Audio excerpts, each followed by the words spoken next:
ನಮಸ್ಕಾರ ಕರ್ನಾಟಕ ಜನತೆಗೆ. ಬನ್ನಿ ಇವತ್ತೊಂದು ಹೊಸ ಕಥೆಯನ್ನು, ಹೊಸ ನ್ಯೂಸನ್ನು ನೋಡೋಣ. ರೋಮಾಂಚನ ನ್ಯೂಸನ್ನು. ನಮ್ಮ ಚಾನಲ್ ಸಬ್ಸ್ಕ್ರೈಬ್ ಮಾಡಲ್ಲ, ಸಬ್ಸ್ಕ್ರೈಬ್ ಮಾಡಿ.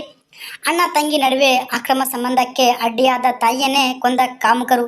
ತಾಯಿಯಂತೂ ನೋಡದೆ ಕೊಂದ ಬಿಟ್ಟರು ತಮ್ಮ 2 ನಿಮಿಷ ಸುಖಕ್ಕೋಸ್ಕರ. ನೋಡಿ ಫ್ರೆಂಡ್ಸ್, ಇವರೇ ಆ ಇಬ್ಬರು ಕಾಮುಕರು.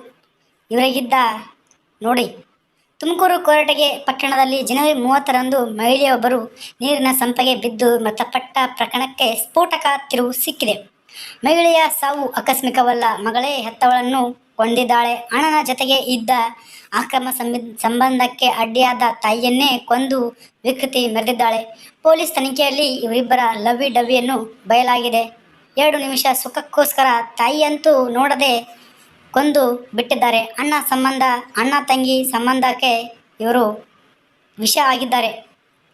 ಕೊರಟಗೆರೆ ಪಟ್ಟಣದ ಸಜ್ಜನರಾವ್ ಬೀದಿಯ ಸಾವಿತ್ರಮ್ಮ 45 ವರ್ಷ ಮೃತ ದುರ್ದೈವಿ. ಜನವರಿ 30ರಂದು ಮನೆಯ ಬಳಿಯ ನೀರಿನ ಸಂಪಗೆ ಕಾಲು ಜಾರಿ ಬಿದ್ದು ಮೃತಪಟ್ಟ ಸ್ಥಿತಿಯಲ್ಲಿ ಸಾವಿತ್ರಮ್ಮ ಅವರ ಶವ ಪತ್ತೆಯಾಗಿತ್ತು. ಕೊರಟಗೆರೆ ಪೊಲೀಸ್ ಠಾಣೆಯಲ್ಲಿ ಈ ಪ್ರಕರಣವು ದಾಖಲಾಗಿತ್ತು. ಮೃತರ ಮಗಳು ಶೈಲಜಾ ನಡೆ ಮೇಲೆ ಒಂದು ಕಣ್ಣಿಟ್ಟಿದ್ದ ಪೊಲೀಸರು ಅಸಲಿ ಸತ್ಯವನ್ನು ಅವಾಗ ಬಯಲಾಗಿದೆ. ಮಗಳೇ ಕೊಲೆಯಾಗಿ ಮಾಡಿದ್ದಾಳೆ ಎಂದು ಅವಾಗ ಬಯಲಾಗಿದೆ. ಶೈಲಜಾ ಹಾಗೂ ಪುನೀತ್ ಇಬ್ಬರು ಪರಸ್ಪರ ಚಿಕ್ಕಮ್ಮನ ದೊಡ್ಡಮ್ಮನ ಮಕ್ಕಳು. ವರಸೆಯಲ್ಲಿ ಶೈಲಜಾಗೆ ಪುನೀತ್ ಅಣ್ಣ,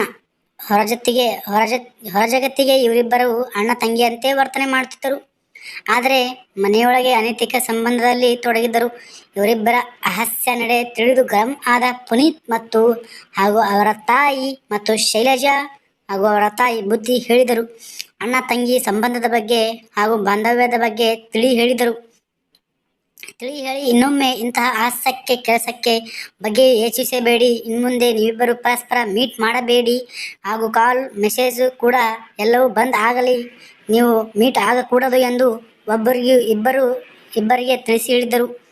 ಇಬ್ಬರ ತಾಯಂದಿರು ಇಬ್ಬರಿಗೂ ತಿಳಿಸಿ ಹೇಳಿದ್ದರು. ಅದಾದ ನಂತರ ಇವರಿಗೆ ಕಾಮುಕ ತಾಳದೇ ಆಗಿಲ್ಲ. ಸ್ವಲ್ಪ ದಿನ ಅಹಸ್ಯ ಕೆಲಸ ಬಿಟ್ಟಂತೆ ಅಣ್ಣ ತಂಗಿಯಂತೆ ನಡೆಸಿದ ಶೈಲಜಾ ಮತ್ತು ಪುನೀತ್ ಇಬ್ಬರು ಮತ್ತೆ ತಮ್ಮ ಹಳೆ ಚಾಳಿಯನ್ನು ಮುಂದುವರಿಸಲು ಶುರು ಮಾಡಿದರು. ತನ್ನ ಮಗಳು ಬದಲಾಗಿದ್ದಾಳೆ ಎಂದು ಸಾವಿತ್ರಮ್ಮ ತಿಳಿದಿದ್ದರು.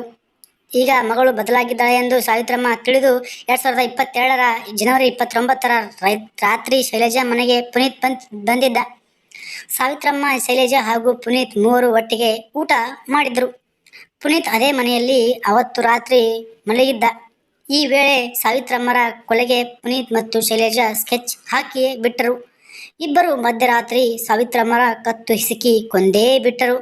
ಬಳಿಕ ಸಂಪಗೆ ಶವವನ್ನು ಎಳೆದುಕೊಂಡು ಎಸೆದು ಕಾಲು ಜಾರಿ ಸಂಪಗೆ ಬಿದ್ದಂತೆ ಮೃತಪಟ್ಟಿದ್ದಾರೆ ಎಂದು ಬಿಂಬಿಸಿ ನಾಟಕವಾಡಲು ಶುರು ಮಾಡಿದರು.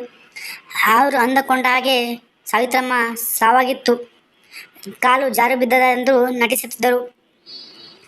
ಆದನಂತರ ಸಾವಿತ್ರಮ್ಮ ಅಂತ್ಯಕ್ರಿಯೆಗೆ ಮುಗಿದ ಬಳಿಕ ತಾಯಿ ಕಳೆದುಕೊಂಡ ನೋವು ಶೈಲಜಾಗೆ ಇದ್ದಂತೆ ಕಾಣಲೇ ಇಲ್ಲ. ತಮ್ಮ ದಾರಿಗೆ ಇದ್ದ ಅಡ್ಡಿ ಮಾಯವಾಯಿತು ಎಂಬ ಖುಷಿಯಲ್ಲಿ ಪುನೀತ್ ಮತ್ತು ಶೈಲಜಾ ಇಬ್ಬರು ಲವ್ವಿ ಡವ್ವಿ ಮುಂದುವರಿಸಿದ್ದರು.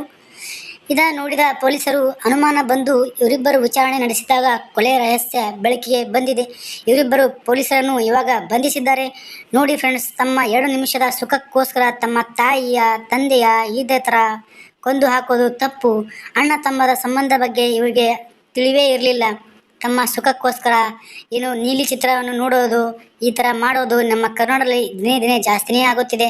ಫ್ರೆಂಡ್ಸ್, ಶೇರ್ ಮಾಡಿ, ಇದರ ಬಗ್ಗೆ ಜಾಗೃತಿಯನ್ನು ಮೂಡಿಸಿ ನಾವು ಕೈ ಜೋಡಿಸೋಣ. ನೀವು ಕೈ ಜೋಡಿಸಿ ಹಾಗೂ ಸಬ್ಸ್ಕ್ರೈಬ್ ಮಾಡಿ ಅಂದರೆ ಸಬ್ಸ್ಕ್ರೈಬ್ ಮಾಡಿ. ಧನ್ಯವಾದಗಳು.